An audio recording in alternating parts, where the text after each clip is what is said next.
Welcome to The Kingstonian, a podcast that profiles people who are passionate about what they do for a living, what organization they belong to, or the community they are a part of. Here is your host, Dave Cunningham.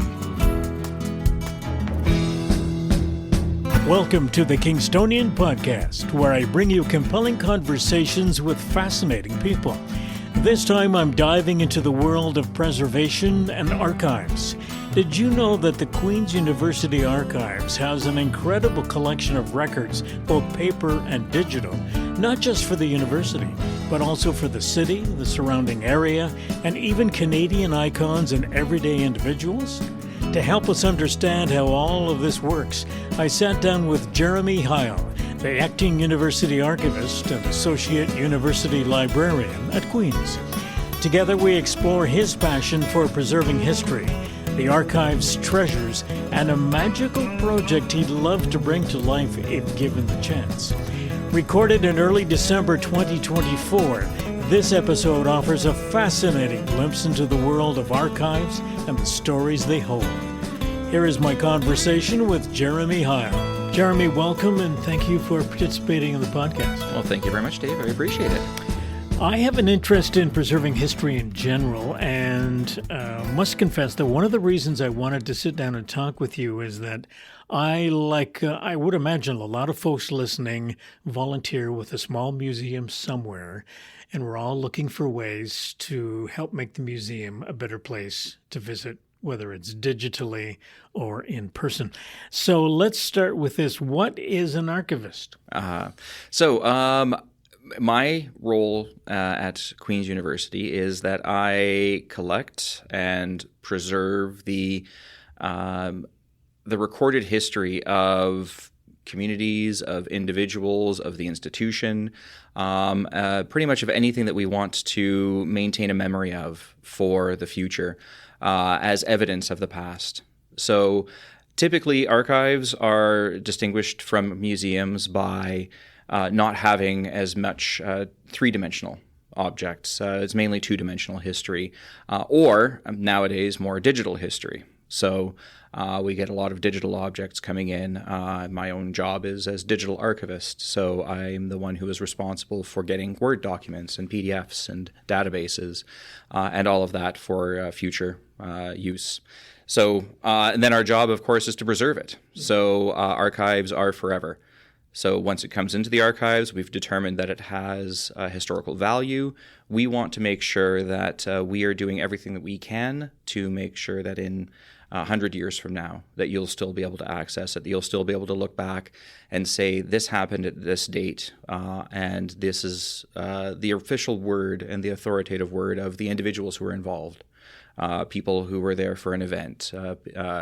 These are diary entries. These are original correspondence. So real, it's primary sources. It's not secondary sources. So there's a layer of interpretation that is removed from it. So this is for historians to do, is to look through the archives to say that this is something that they can then interpret and turn into articles and turn into papers and whatnot and turn into books. But this is the original source. Why did you decide to do this? Well, I did my undergrad in history and visual arts, and I mean, it's a great undergrad. It was a wonderful time to spend. I had started working in a living history museum in my third year of undergrad, and then was interested in working in art galleries and started to get some jobs there. So I'd asked around and said, so how do you get into this field? Looked at curatorial work. There was a museum studies program at University of Toronto. And I just was sort of working in the field. My wife happened to find the archival studies program at University of British Columbia. Said, why don't you apply for this one? I said, yeah, sure. Why not? It sounds good. Got in, got my acceptance to museum studies a week after I was supposed to leave for UBC. I'm like, well, sorry, I'm doing archives now. And that's where I went. And I've just been in it ever since, and I haven't looked back. So you started your career out west. No, I started. More or less my career out west. I'm from Ontario originally, moved out west, and then moved my way back east again after a while. I want to hear the story about you bringing some organization to 2,000 boxes. Yes. That is a challenging thing to do. In fact, it was one of my first jobs was organization of 2,000 boxes. Out of school, I got a job with the Provincial Archives of Alberta. And they hired me on to deal with the records of CN West. So the entire western operations of CN Rail. They had received them. They were sitting in a warehouse. We had pallets of boxes. And I mean, right out of school, I had no idea what I was doing necessarily. I mean, you have a general idea because you've practiced it a little bit. You've definitely talked about it a lot, but have you actually done it? So my job was to start looking through the boxes, open the lids. What's in it? Is this something that we're interested in? Maybe yes, maybe no. Did I know what we were interested in? I wasn't entirely sure. And then I happened across their own records management manual. I said, oh, this is maybe a good spot to start. Oh, look at this. This box has stuff that would normally have been thrown out. It's financial records that are not the final reports. These are invoices. These are bills. These are whatever things that are not necessary for future use. You can get that information from other types of records that take up a lot less space. So you want to whittle it down, for sure. You can't keep everything. As much as we might like to, there's just not value in absolutely everything. So we have to make sometimes tough decisions, sometimes very easy decisions. And the longer you do it, I've been doing this work for over 23 years now, you feel more confident in what it is that researchers want to see. Every once in a while, though, you get a researcher who comes in and says, I want to find this thing. Like, oh, that's the kind of stuff that we normally throw out. So maybe something somewhere in these dark recesses of the archives, we can find it. But so how many boxes did you whittle the 2,000 down to? Oh, I think we got it down to easily 800. Oh, really? Yeah. Okay. No, we got rid of a lot of it. In fact, it might have even been a little bit less than that. And then thankfully, I had someone working with me who was doing the actual processing work. I didn't have to do that part, which, I mean, I do. I do a lot of processing work, which is the part where you open up the boxes, you take out the file folder, you change the file folder to something that's acid-free. Maybe you remove staples or paper clips, especially if they're rusty. You'll want to change those out. You'll clean the material off if it's dusty or covered in mold. Hopefully that's not the case because that's a lot more work. And then you put it into acid-free boxes as well, and you label them and you organize them and you make sure that they're available in a way that's readable to the user, but also reflects what the original order was of the material, because you don't want to go changing where things were in institutions or records, for example. You don't want to find something from a particular subject somewhere where it's not supposed to be. So, Mm-hmm. What brought you to Queens?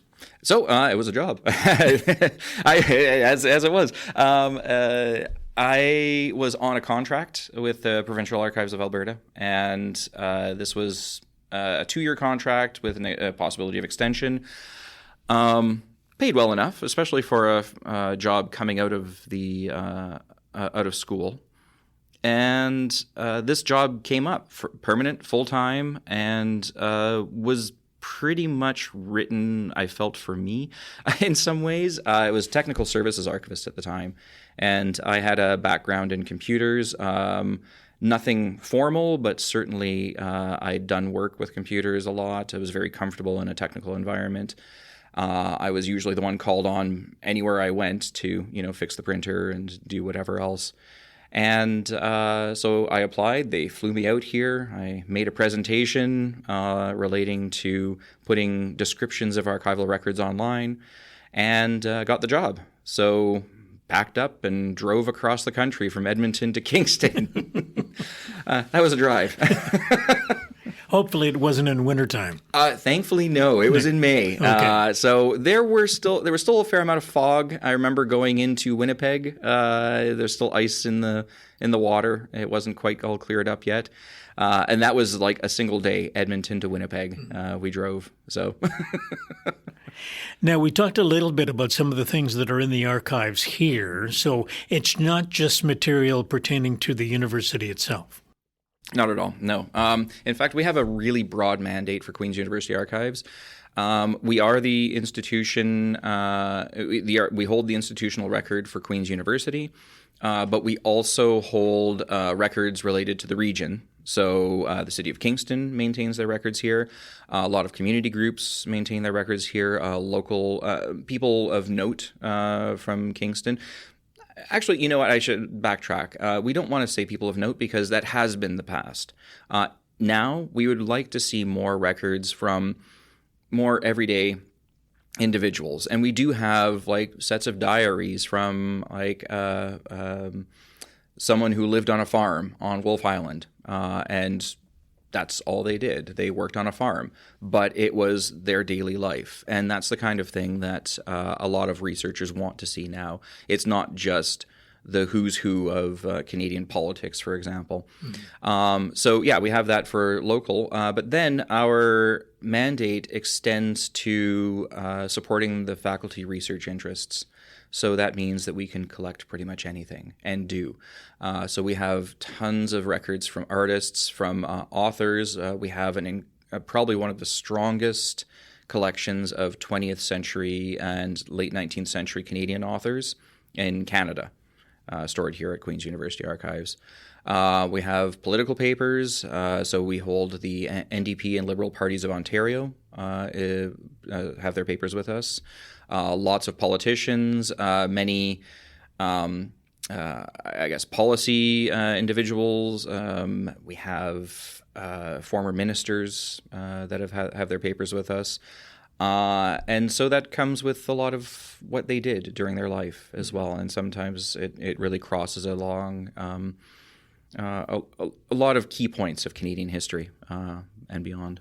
We talked a little bit about this earlier, and I just wanted to clarify for my own issue here.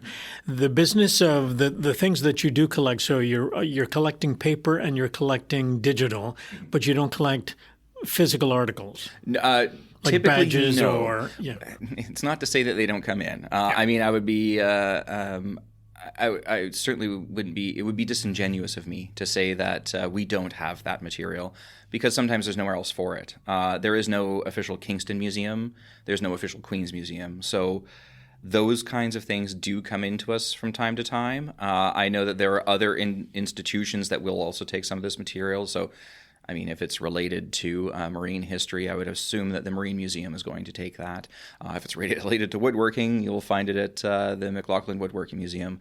But those are very niche areas. So things like the Grey Cup winning football from 1923 that was won by Queens, signed by all the players, that's definitely here. A lot of sweaters and coats and tams and stuff that's related to Queen's history, you'll definitely find that here. And there's nowhere else for it, honestly. So, yes, we do have an area for artifacts. We are not well equipped to deal with artifacts. Would you be deflating the football so it takes up less space? Well, in fact, it wasn't us who needed to deflate it. It's an old football, so it has some unique features to it that you don't always see in a modern football. But we're very fortunate that we have the only Masters of Art Conservation program in all of Canada is here at Queen's, and we maintain a very strong partnership with them. And have for our entire history, pretty much. So they and their students worked on it and created an enclosure for it and cleaned it up a little bit, because this was the football was found over at the principal's residence, and they didn't actually know that there were signatures on it because the sun had drenched it a little bit, and so they were finally able to bring the signatures out a little bit more. Yeah. So yes, sometimes it requires a bit of work. Now, given the amount of material that you have, and before we started talking, we took a little tour and you showed me one of the vaults where a lot of the boxes are kept. And you indicated that you have about 10 years worth of material to go through. Mm-hmm. This is supposing that nothing else comes in. That's correct. Do you actually actively go after material to bring it to the museum as opposed to it just coming to you? Absolutely. There are definitely times when we purchase materials sometimes. We don't have a huge amount of money to do that, but we do have some endowments that allow us to maybe pursue some things through auction. We have a good relationship with some booksellers, so a lot of physical materials might come through them. So certain authors' papers, letters, and whatnot might come through them. And then every once in a while, someone mentions, oh, I have a friend who has some amazing material. You might want to chat with them and see if you can get it. And so we always have areas that we'd like to build more of. We have a really good handle on official Kingston history, but we don't have a good handle on the history of individual communities within Kingston. So we are always looking for more related to that for new immigrant communities and for other just areas of interest. We've been building an awful lot on the Kingston LGBTQ plus community. We've been making sure that we've actually brought a lot in on the Ukrainian community in Kingston. So a lot of these things are still being actively built and actively pursued.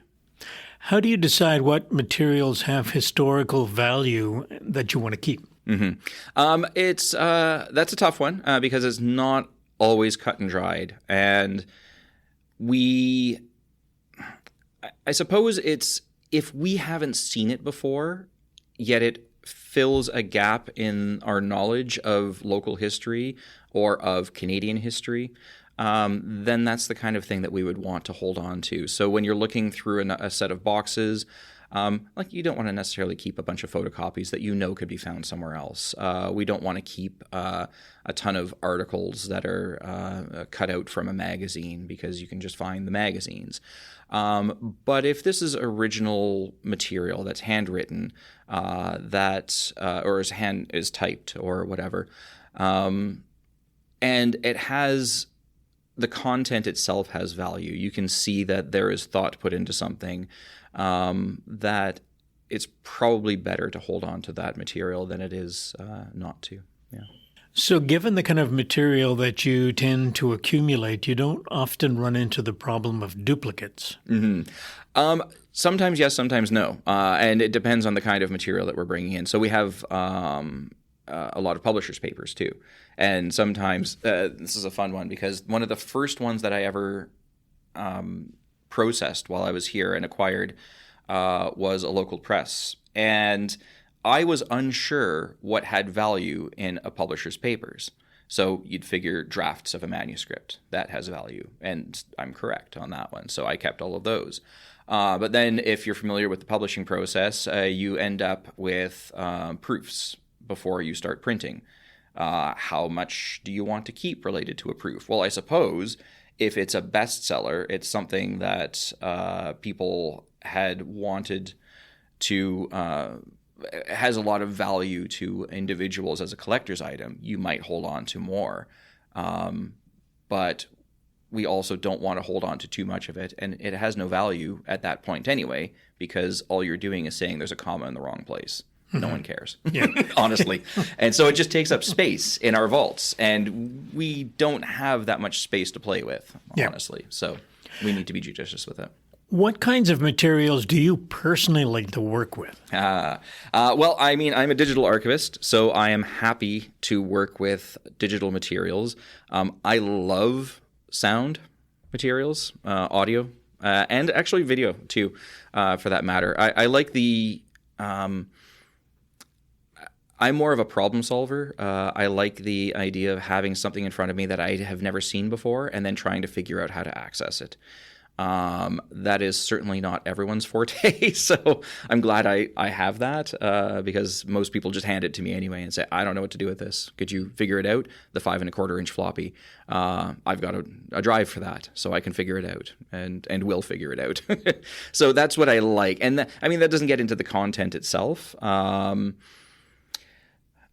I mean, I'm probably more partial to authors' papers on my own, but I also, as a student of Canadian history, anything that I can see has value to the Kingston community or to a better understanding of Canadian history overall is usually fascinating to me. I mentioned at the outset of the program that I volunteer with a local museum, and it's the Kingston Scout Museum. Mm-hmm. And we are opening boxes all of the time to look for stuff. And we will run into people on the street when we do an outreach to the community who will say, I have a box of stuff in the corner of my closet that's been sitting there for 30 years. I want to get it out of the house. Will you take it? And so that's fine. And then you'll hear stories about people and you want to sit down and talk with them. And because of my background in radio and the gear that I have, then I'll do that. And what I'm interested in is the business of integrating audio, video, and paper forms in the form of an exhibit. And how would you do that in terms of, setting something up? Yeah, well, I mean, we have done it. I mean, we don't tend to exhibit physically that often because we don't have the space for it, unfortunately. Our colleagues over at Special Collections do, and we have occasionally used their space either in conjunction with them, or sometimes I think we've outright taken it over. We've done some work with the Agnes Etherington Art Centre and have had at least 2 exhibits in my memory that we have staff here have put together. And now, I don't think any of those necessarily had audio or video components. But if we were to do it, we would probably have... You'd have to augment it with video screens, and you'd have to augment it with earphones for people to listen to. So where this all comes together really well is in a digital exhibit, and we have actually done quite a bit of that. In fact, our most recent one that we put up was in conjunction with CFRC for their 100th anniversary, and 10 years prior for their 90th anniversary. So we just built on that. And this was largely their undertaking, but we're the ones who host it. We're the ones who manage the materials that go into it, because all of their materials are stored here at Queen's Archives. So, you have a lot of different ways that you can make materials available online and accessible to a lot more people. Earlier this summer, the community here was faced with the closure of the local television and radio stations, at least the ones that started back in 1942, if I remember the year correctly. And it's a place where I worked for 20 years. And those of us who used to work there were sort of shocked that the whole thing was shut down. But a lot of the material was, curated in quotes by a fellow who used to work there named Mike Bostovit. And he spent a lot of hours going through a multitude of material, and apparently it's all here now in the archives at Queen's. What sort of material is here, and what are you going to do with it? Actually, as for what sort of material is here, I can only answer in broad strokes because I wasn't the one who actually brought it in. It was my colleague who went and spoke with Mike. We've known Mike for ages. He's been a very regular user of the archives because, of course, he was working in news. So we wanted to make sure that he had items that matched with the stories that he was trying to write.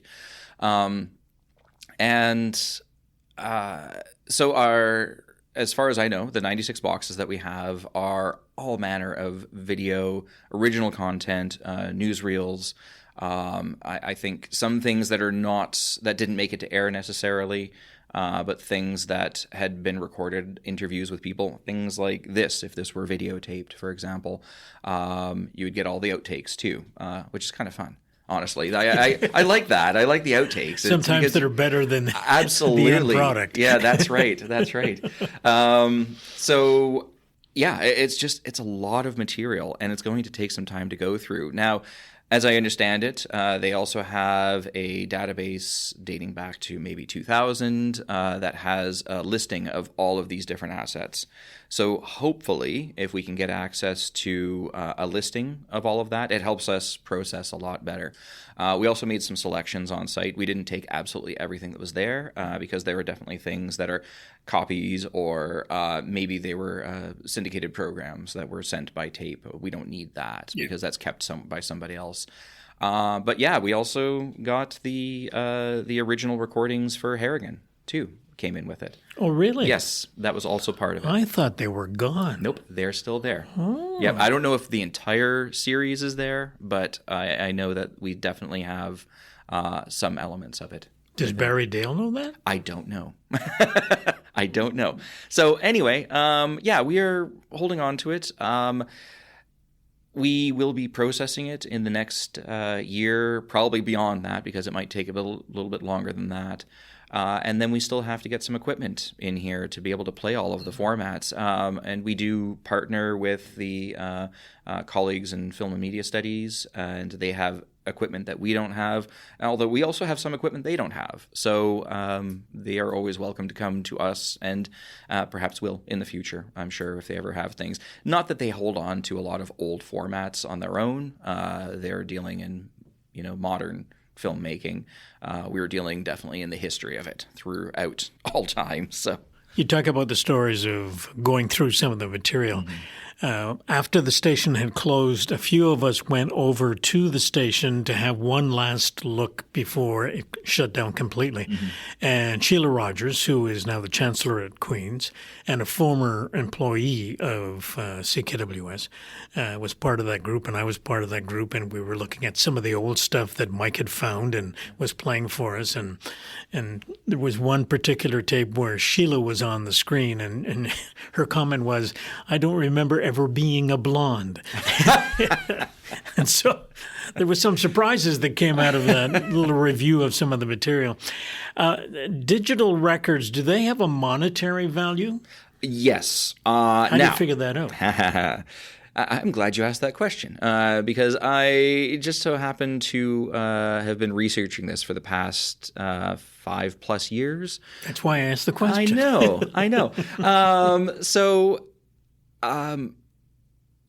The issue with digital records is that there is not much of a market for it. And when you're trying to determine monetary value, you need to see how much it fetches on the open market. So when it comes to paper record, you can probably find some sort of auction that has sold paper records in the past. You can see that there are values assigned to entire sections of records. So a great example is Michael Ondaatje. His records were sold to the University of Texas.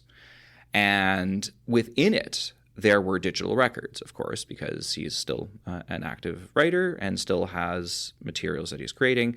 So there would be paper, there would be digital. And the amount that was paid for it was certainly over 7 figures. I don't know the exact amount off the top of my head. So knowing that there are digital records in it, there's obviously a value in it. Someone would pay for it. But when it's in a hybrid form like that, when you have digital and paper, what do you assign to the digital? Most booksellers don't deal in digital, so you don't see auction records for that.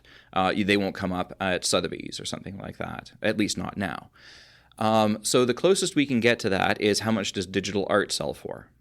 Digital art does have value. In fact, if you look at NFTs, they had value. Do they still have value? Probably not. I think a lot of the value of NFTs have disappeared. NFTs, non-fungible tokens. So the sort of collectible artworks. It's a way of transferring and monetizing digital materials, trading cards, whatever else. That's what an NFT is, but like in a digital fashion. And there were a couple of them that were really popular for a while, and like people like Justin Bieber were buying them, and it made a lot of headlines. So yeah, you could say there's value in something like that. If we assigned a token, a non-fungible token, an NFT, to archival materials, especially of an individual that might gain a lot of, that might be very prominent, and that I think people would want to collect, then you could say, yeah, there would be value in that because someone would buy it. Mm-hmm. But we don't do that. For the most part, the way that we acquire digital records is the individual who created them or the person who's taking care of it after they may have passed away then contacts us and says, I have this material. Would you like it? We find a way to get it, and then it comes into the archives. But then we need to appraise it if they want a tax credit for it. So we have to assign a value to it. So my argument has always been that if you have an email, the last thing you want to do is print it out because it's not the same. A printed email doesn't have all of the metadata surrounding it. So the metadata is like the dates of creation, the methods of transmission. There's so much information that is within the email that is not just the email itself that tells you that this is an authentic record, that this was sent by this individual on such and such a date through these pathways to get to the recipient. And then you can also see that it was responded to. And then you go backwards from there. You print that out, you can lose that information if you don't print it correctly. And even then, you can't guarantee that is going to be the authentic record. So, no, I'm getting into like some really technical details about how do you determine authenticity in records. I think the simplest format that most of us would understand is how do you assign a value if you want to give the person a tax credit? That's correct, yeah. So in this case, though, there's no difference between an email and a piece of paper like a letter that is sent with an envelope that has a stamp on it. That's the same idea. The content may well be the same. In fact, it could even be more. In fact, it could have hyperlinks that go out to something else. So it becomes more than just the email. It's the email plus whatever is with it, or the attachments. So like an audio file or something else that comes with it too. It's a little more than just the letter. So there's a lot of value that's added to it. And decisions that are made in an email are just as valid as decisions that are made in a handwritten letter. So if you're looking at, say, a politician, and they say, well, we are going to pass this policy, do people agree? You want to find the thread that says yes, yes, yes. And then you want to find the thread that says no. Who said no? Why did they say no? What's the importance of that? That's very valuable, especially to an understanding of history. That doesn't change the fact that if it were in paper, it would be should be worth pretty much the same as the email. But when you speak to individuals who maybe value these, they would devalue them. They would say it's not as valuable because it's not physical. Mm-hmm. Well, I would argue counter to that. I would say that it's about as valuable. It's just a matter of convincing everyone of that, especially the people who. I mean, Canada Revenue. I don't think has batted an eye about it, and that's good because this is not their expertise. Yeah, like if all of the experts are saying this is how much it's worth, then that should be how much it's worth. We don't have an open marketplace for digital records, and it probably won't be created anytime soon. It's not, unless I feel like creating it myself, maybe one day. But as an archivist, I'm not going to do that because that's probably unethical of me to do so. But it would be helpful because then people could point to that and say, this is how much these fetch on the open market. But with that comes digital preservation concerns. The last thing I want to see is for a hard drive to end up in someone's hands and they have no idea how to deal with it. Are they going to put it beside a really large magnet? Then it's effectively worth nothing because you'll have nothing left on it. So, looking back on your career so far, are there any particular moments or experiences that have made you feel especially proud to be in the line of work you're in? Ah, excellent. You know what? I have worked in a lot of different areas of archives. I think one of the things that I am probably most proud of is the work that I and a number of my colleagues did on publicizing the social histories of Kingston. So we created a website called stoneskingston.ca, and this was actually kind of a little bit ahead of its time. Not too many people were doing this kind of thing before. So we had hosted, every year we have an annual archives lecture. And one year my colleague said, well, why don't we do bus tours? And let's talk about the Jewish history of Kingston. Let's talk about the Chinese history of Kingston. Let's talk about the prisoner's life in Kingston. So we had subject experts who created these tours. People got in the bus, they rode around, and they heard about them. So we had these scripts that were ready to go. So about a year or two later, said, well, why don't we do something a little bit more with this? Let's publicize it and put it out online. So we created tours online with the digital assets to go with it, so photographs and audio and whatnot for people to be able to see. And they could originally the concept was that you could walk it, or maybe you could bike it, or maybe you could drive it, and you can actually see these locations. We didn't quite get there, but we kept it digitally. We had worked with Faculty of Education to create to tie it into the curriculum as well, so teachers could use it. And we've grown it since our first incarnation. We've started to add new tours to it. And every couple of years, we have someone else who comes along and says, I'd like to do a tour. So great. Yep, write up the script. You're the subject expert on this. We'll go through it and we'll put it up online. So the most recent one we have was the history of animals in Kingston, which is fascinating. Yep, so where were they storing cows in the city? That's the kind of thing that they got. And this is a PhD research. So the individual handed in her PhD, her thesis, but with all of the work that she was doing, she was able to create this too. And it's spectacular. Where did they store the cows in Kingston? And it's hard to find, but she dug through all of the city records to try to find any indication of paddocks and issues, bylaw warnings, whatever else, to figure out where the animals were. Looking forward now, how do you envision the future of university archives and the role people like you play in preserving cultural heritage? Actually, I think it's almost more important now than it is ever. The maintenance of authentic records where we don't claim to have the truth, but we have the records that either support or counter whatever individuals are saying about something. So if you want to look at an event in history, and you will have any number of opinions about it, where you need to find the information is in the archives, because that's where you can make sure you're actually on the right track. And that's the whole point of archival research in the first place. So archives as an institution, I think we are well established to sort of ensuring that our memory is not lost. And especially moving in, as we've moved well into the digital age, there was a lot of concern about a digital dark age because we weren't doing enough to be able to preserve the memory of our institutions, of individuals. But we have a lot of ways forward now. So archives know what they're doing when it comes to digital preservation and can actively assist in digital preservation. And that's sometimes through education, but also through the act of preservation itself. So people can bring in, donate their digital records, and they can rest assured that archives will be able to maintain them well into the future.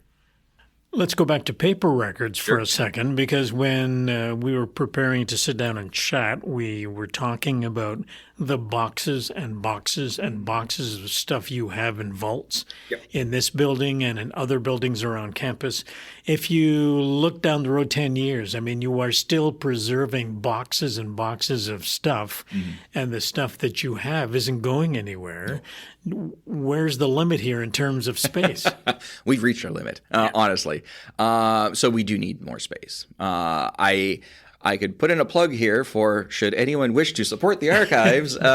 We are always looking for ways to, and it's not just like a storage facility. Like we can't go putting this into our local place that has like you can open up a garage door and pop your materials in there. It has to be climate controlled. It has to be humidity controlled.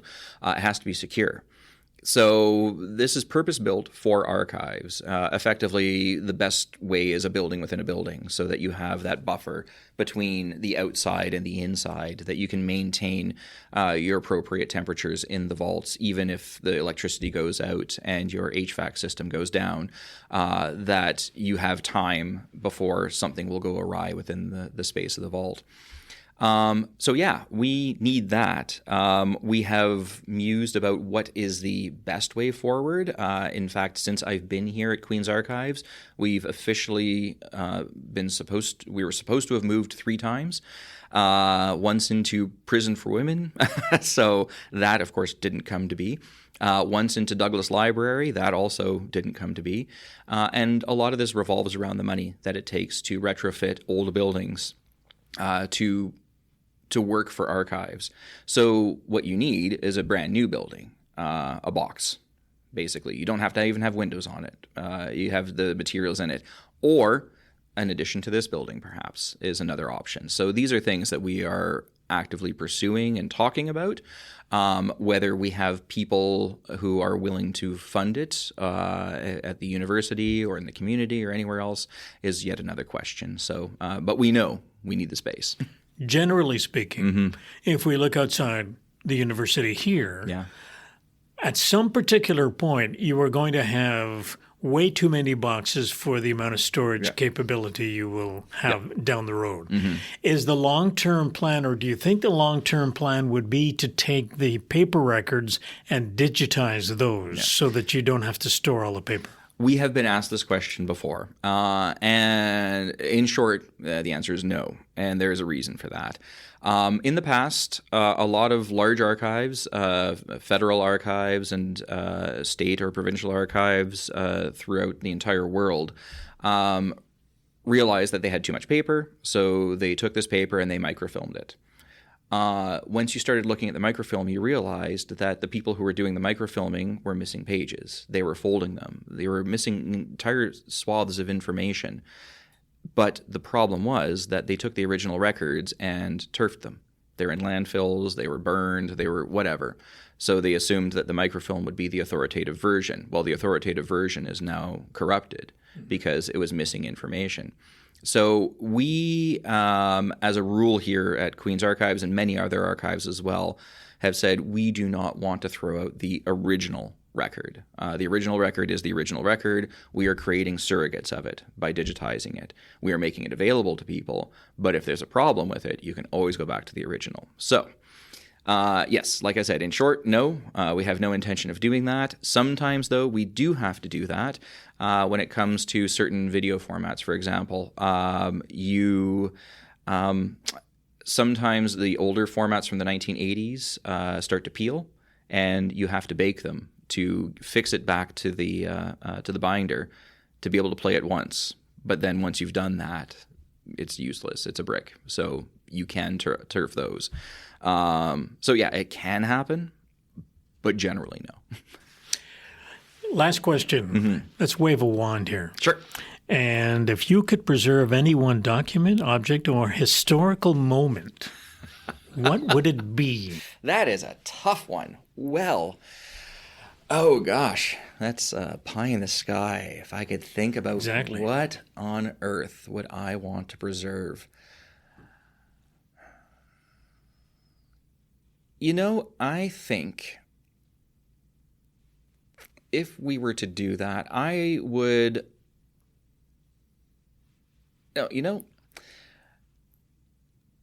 probably the records of the Tragically Hip, because they have done an awful lot for the Kingston community and sort of a Canadian institution.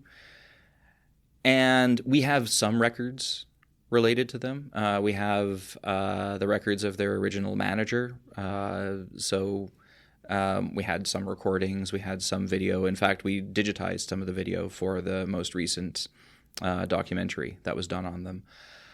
But I don't know where the other materials are necessarily going currently. They have a lot. They have a lot between all of the guys, and if they were to look for a place, I think we would be most keen to assist, because they're so tied to Queens and so tied to Kingston that it makes sense. For those people who may not be aware, who are listening from a community far, far away, the Tragically Hip is a rock band that came out of Kingston. They have had a national reputation, and they are known worldwide, and they have recorded some awfully good stuff. And that's what we're talking about. I'm sure that anyone who is affiliated with any small museum has been taking notes during the course of this conversation, and I want to thank you for that, and I appreciate you taking the time to talk to us today. My pleasure. Absolutely. Anytime. And should anyone ever wish to come and visit us or have further conversations, we are always open. We're going to put some contact info in the liner notes to this podcast, so if you want to get a hold of the Queen's Archives, we'll help you do that. Thanks very much. Thank you, Dave. Jeremy Heil from the Archives at Queen's University in Kingston, Ontario. For more information, you can send a note to archives@queensu.ca. To those of you listening, thank you. Hope you enjoyed the episode. Please leave a comment and don't forget to subscribe. I'll be back soon with another conversation. The theme music for the podcast is Stasis Oasis, written and performed by Kingston musician Tim Aylesworth. If you have any questions, comments, or suggestions about any of the episodes, please send a note to the kingstonianpodcast@gmail.com. For details on upcoming guests, follow us on Facebook. The Kingstonian Podcast is hosted by Dave Cunningham and produced in Kingston, Ontario, Canada.